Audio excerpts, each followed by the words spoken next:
السلام علیکم ناظرین حضرات، چینل کو ابھی سبسکرائب نہیں کیا ہے تو چینل کو سبسکرائب کر لیجئے، ساتھ میں بیل آئیکن ضرور دبا دیجئے تاکہ آنے والی ویڈیو کی نوٹیفیکیشن آپ کو ملتی رہے۔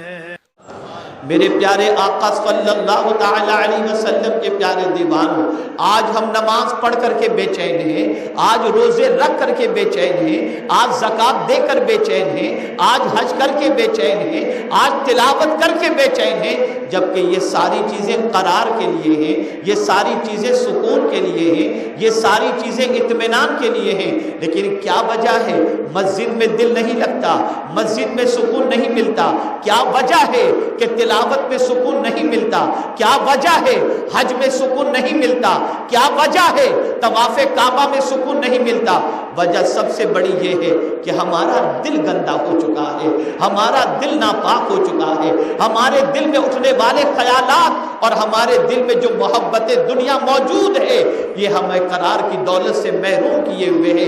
اسے صاف کرنا، اس کو سینے سے نکالنا، اور اپنے سینے کو جب تک کہ پاک نہ کریں گے اس وقت تک کہ قرار کی دولت نصیب نہیں ہوگی، سکون کی دولت نصیب نہیں ہوگی، اطمینان کی دولت نصیب نہیں ہوگی۔ آئیے میں آپ کو بتاؤں، رسول گرامی وقار صلی اللہ تعالی علیہ وسلم نے جب اسلام کی دعوت لوگوں کے سامنے پیش فرمائی تو اب آپ کو سمجھنا ہے جو بات اب میں سمجھانے جا رہا ہوں، آج یہ سوچ یہاں سے لے کر کے جاؤ، آج یہ فکر یہاں سے لے کر کے جاؤ تاکہ آپ کی زندگی میں انقلاب آ سکے، آپ کی زندگی میں تبدیلی آ سکے۔ میرے پیارے آقا صلی اللہ تعالی علیہ وسلم کے پیارے دیوانوں، پیغمبر رحمت صلی اللہ علیہ وسلم کو رب قدیر نے حکم دیا، یا ایھا المدثر قم فانذر۔ پروردگار جل جلالہ نے اپنے محبوب سے فرمایا اٹھو اور لوگوں کو ڈراؤ، اسلام کی طرف بلاؤ، توحید کی طرف بلاؤ، رسالت کی طرف بلاؤ، آخرت کی طرف بلاؤ، اسلام کی طرف بلاؤ۔ میرے پیارے آقا صلی اللہ تعالی علیہ وسلم کے پیارے دیوانوں، آپ جانتے ہیں جب پیغمبر رحمت صلی اللہ تعالی علیہ وسلم نے سب سے پہلے جب وحی الہی کا نزول ہوا، پہلی وحی جب نازل ہوئی، اللہ اکبر، رسول اعظم نے ام المؤمنین حضرت عائشہ صدیقہ رضی اللہ تعالی عنہ سے فرمایا زملونی، حضرت خدیجہ الکبریٰ رضی اللہ تعالی عنہ سے فرمایا زملونی، خدیجہ مجھے چادر اوڑھاؤ، مجھے ضائع ہونے کا ڈر لگ رہا ہے۔ اللہ اکبر، اس وقت پیغمبر رحمت صلی اللہ علیہ وسلم کی ان خوبیوں کا تذکرہ ام المؤمنین حضرت خدیجہ الکبریٰ رضی اللہ تعالی عنہ نے فرمایا، عرض کرتی ہیں یا رسول اللہ صلی اللہ تعالی علیہ وسلم، آپ کا رب آپ کو ضائع نہیں فرمائے گا، اس لیے کہ آپ صلہ رحمی کرنے والے ہیں، آپ غریبوں کی مدد کرنے والے ہیں، آپ مسکینوں کے مسیحا ہیں، آپ یتیموں کی فریاد سننے والے ہیں، آپ رشتہ داروں کے حقوق کو ادا کرنے والے ہیں، آپ غریبوں کے غم گسار ہیں، اس لیے میرا مولا آپ کو ضائع نہیں فرمائے گا۔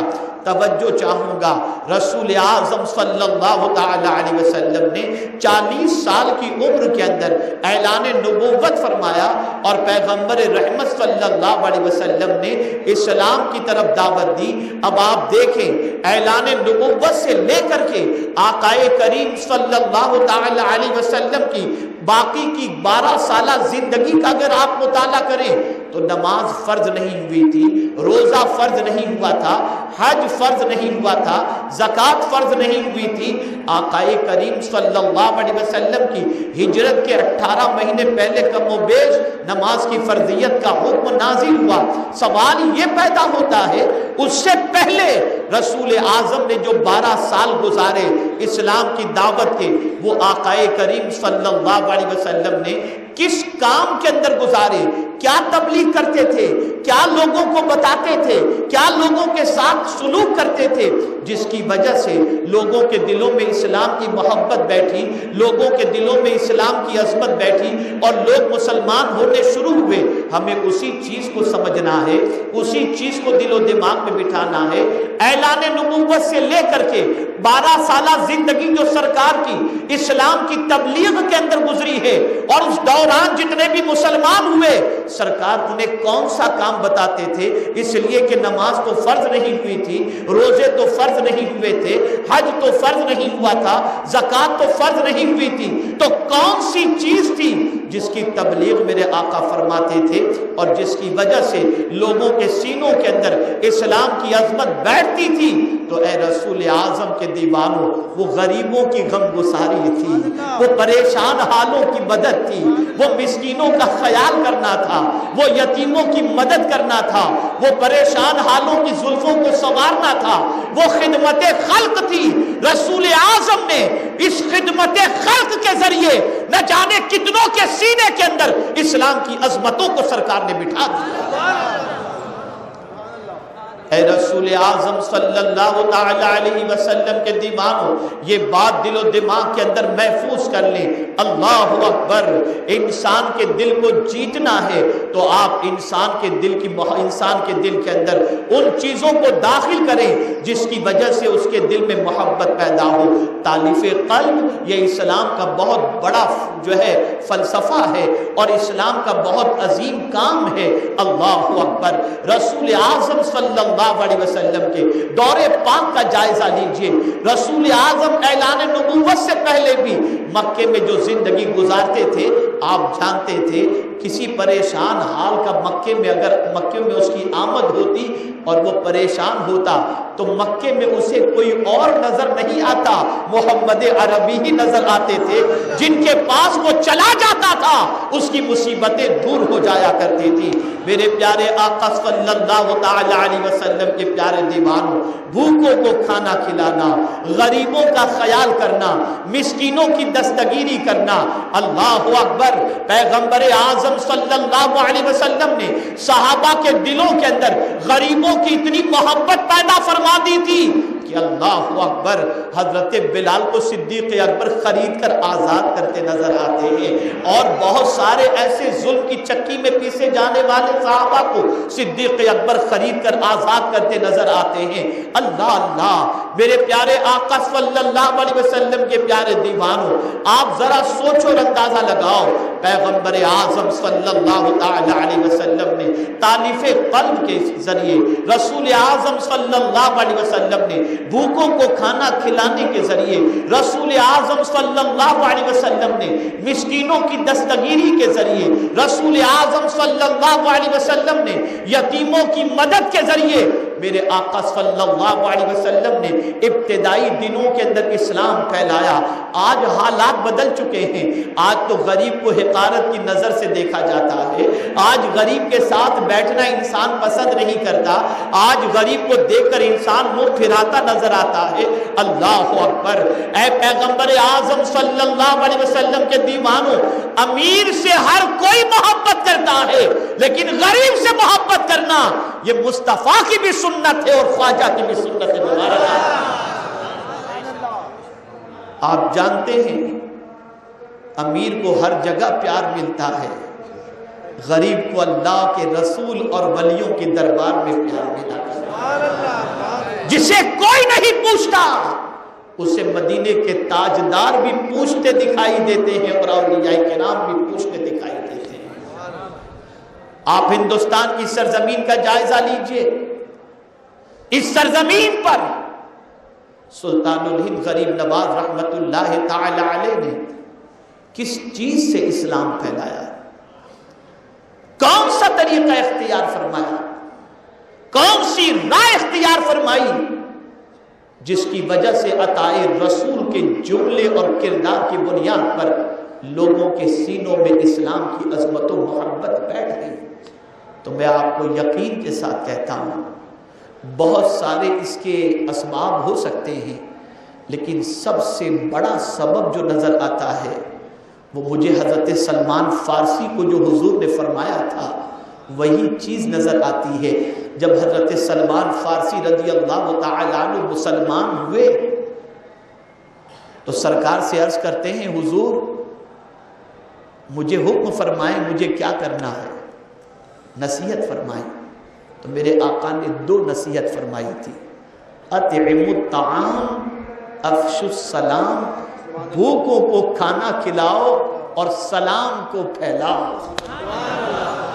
حضرت سلمان فارسی رضی اللہ تعالیٰ عنہ کو سرکار نے یہ فرمایا، اور میرے پیارے آقا صلی اللہ تعالیٰ علیہ وسلم کے پیارے دیوانوں، بھوکوں کو کھانا کھلانا یہ اللہ کے رسول صلی اللہ تعالیٰ علیہ وسلم کی سنت مبارکہ بھی رہی، اور خلفائے راشدین کی سنت مبارکہ بھی رہی، صحابہ کرام کی سنت مبارکہ بھی رہی، اہل بیت کی سنت مبارکہ بھی رہی، اور اولیاء کرام علیہم الرضوان کی سنت مبارکہ بھی رہی۔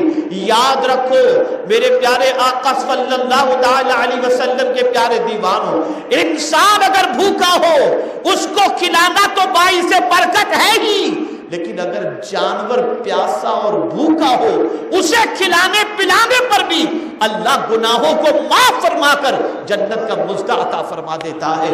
کون نہیں جانتا ایک عورت جو بالکل کردار کے اعتبار سے اس کے کردار کے اندر بڑی خرابیاں تھی، اس کے کردار میں بڑا جھول تھا، اس کے کردار میں کہیں حسن نظر نہیں آتا تھا، دامن پر گناہوں کے دھبے لگے ہوئے تھے۔ اللہ اکبر، وہ گنہگار عورت کنویں سے پانی پینے کے لیے پہنچتی ہے، کنویں سے پانی نکال کر خود پی لیتی ہے، قریب میں دیکھتی ہے ایک کتا پیاس کی وجہ سے اپنی زبان باہر لٹکائے ہوئے ہے۔ اس عورت کو جس کا دامن گناہوں سے لدا ہوا تھا، اس نے جب دیکھا کہ کتا پیاس سے اپنی زبان کو باہر نکالے ہوئے ہے، اس نے اپنے موزے کے اندر کنویں میں سے پانی بھرا، اور پانی بھرنے کے بعد اس کتے کو پانی پلا دیا۔ کسی کو پروردگار جل جلالہ نے خواب میں بشارت عطا فرمائی، میری اس گنہگار بندی سے کہہ دو کہ اس نے گنہگار ہونے کے باوجود میری ایک کمزور مخلوق کو پانی پلا دیا، میں نے اس کے گناہوں کو معاف فرما دیا۔ اے رسول اعظم صلی اللہ تعالی علیہ وسلم کے دیوانوں، کھانا کھلاؤ، پانی پلاؤ، غریبوں کا خیال کرو، مسکینوں کی مدد کرو، مسکینوں کو حقارت کی نظر سے مت دیکھو، غریبوں کو حقارت کی نظر سے مت دیکھو، پریشان حالوں کی پریشانیوں کا مذاق مت اڑاؤ، مصیبت زدوں کو کمزور تصور نہ کرو۔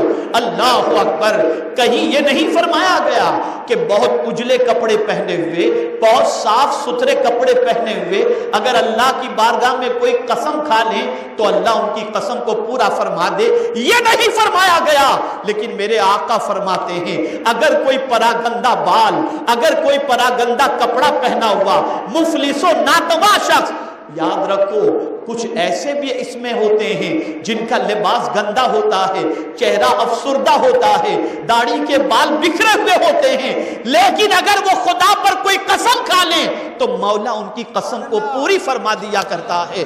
اے رسول اعظم کے دیوانوں، آپ اور ہم نہیں جانتے غریبوں کا مقام کیا ہے، آپ اور ہم نہیں جانتے مسکینوں کا مقام کیا ہے، آپ اور ہم نہیں جانتے مصیبت زدوں کا مقام کیا ہے۔ اللہ اکبر، اے رسول اعظم کے دیوانوں، کبھی کبھی بعض مصیبت زدوں کی مصیبت کو دور کرنے پر ایسی دعا لگ جاتی ہے جس کی بنیاد پر دنیا اور آخرت کی ہماری مصیبتیں ٹل جایا کرتی ہیں۔ میرے پیارے آقا صلی اللہ علیہ وسلم کے پیارے دیوانوں، غریب نواز کی حیات طیبہ کا مطالعہ کریں، غریب نواز کی زندگی پاک کا مطالعہ کریں تو آپ کو یہ پہلو نمایاں طور پر نظر آئے گا۔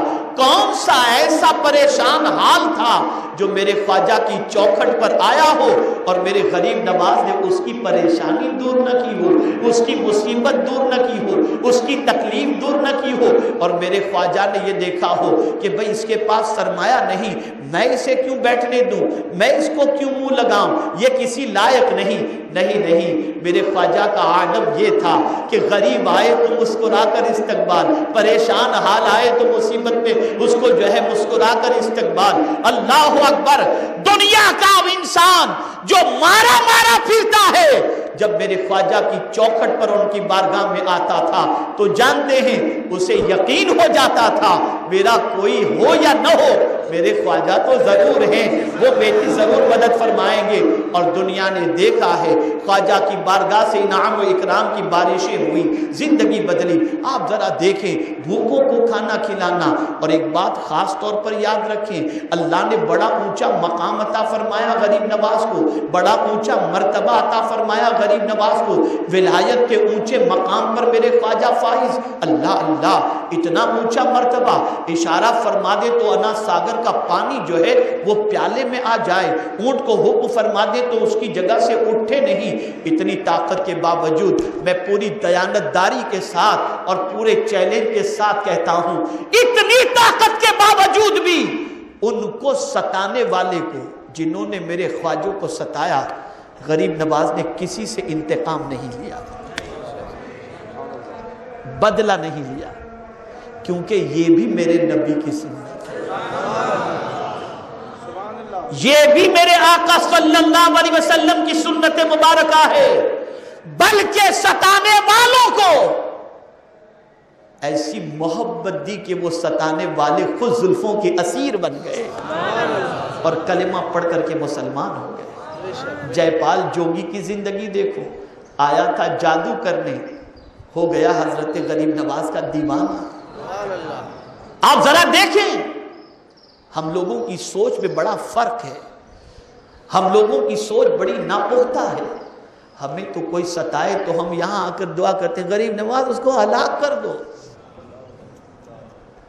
کہاں سے یہ سوچ ہم نے لی؟ خود کو اگر کوئی ستائے اسے معاف کرنا یہ غریب نواز کی بھی سنت ہے اور مصطفیٰ پیارے کی بھی سنت ہے۔ یہ فکر اختیار کرو۔ آج گھر گھر جنگ چل رہی ہے، خاندان خاندان میں جنگ چل رہی ہے، رشتہ دار میں جنگ چل رہی ہے، بھائی میں جنگ چل رہی ہے۔ عفو درگزر اختیار کرو، معافی اختیار کرو، محبت کا پیغام بانٹو، اور سن لو، اچھی طریقے سے سن لو، پیغمبر رحمت صلی اللہ علیہ وسلم کے حوالے سے قرآن کہتا ہے فَبِمَا رَحْمَةٍ مِّنَ اللَّهِ لِنْتَ لَهُمْ وَلَوْ كُنْتَ فَظًّا غَلِيظَ الْقَلْبِ لَانفَضُّوا مِنْ حَوْلِكَ۔ اللہ کی رحمت سے میرے محبوب آپ نرم دل ہو۔ یہ قرآن کہہ رہا ہے حضور کے بارے میں کہ اللہ کی رحمت سے آپ نرم دل ہو، اسی لیے یہ غلاموں کا جمگٹھا آپ کے پاس ہے۔ اگر آپ سخت دل ہوتے تو غلاموں کا جمگٹھا آپ کے پاس نہ ہوتا، لوگ چھٹ جاتے۔ پتہ چلا انسان وہاں جاتا ہے جہاں پیار ملتا ہے، انسان وہاں جاتا ہے جہاں محبت ملتی ہے، انسان وہاں جاتا ہے جہاں پر الفت ملتی ہے۔ جہاں پیار ملے وہیں تو انسان جاتا ہے، جہاں محبت ملے انسان وہیں تو جاتا ہے۔ جہاں اکڑ ہو وہاں انسان نہیں جاتا، جہاں مزاج میں تلخی ہو وہاں انسان نہیں جاتا۔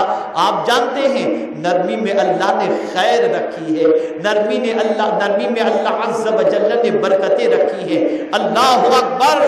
پیغمبر اعظم صلی اللہ علیہ وسلم ارشاد فرماتے ہیں اگر کسی کا دل نرم ہے اسے میری رحمت سے کچھ حصہ مل چکا ہے۔